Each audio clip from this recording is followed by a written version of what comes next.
ترى مو فقط الصدر يسولف عن الشهيد الصدر، ترى هذا ظلم. نعم، هاي رسالة حرة أبيه. هذا الرجل لكل العراقيين، سنتهم وشيعتهم وعربهم وكراتهم، لكل إنسان حر أبي يرفض الظلم، يرفض الاستبداد. لذلك هو على منبر الجمعة ايش قال؟ قال له يا صدام، لو قال له يا أمير، لو يا سيدي، قال له يا شيطان. ما تحس اكو وجه تقارب بين ما قالته السيدة زينب سلام الله عليها وما قاله الشهيد الصدر؟ نعم، هو ابن من؟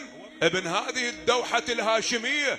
فهذا الرجل إله فضل على الناس، مو؟ فمن باب رد الجميل يجب أن يستذكر. هاي رسالة مهمة قبل شهادته. أنا أحكي بكل حرية، كلها تعرفني.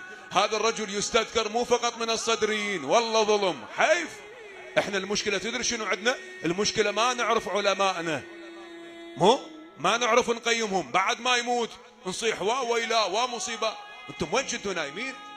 هم على قيد الحياة، ليش ما انطيتوهم قدرهم؟ مو عكس اليهود يتعاملون بالعكس.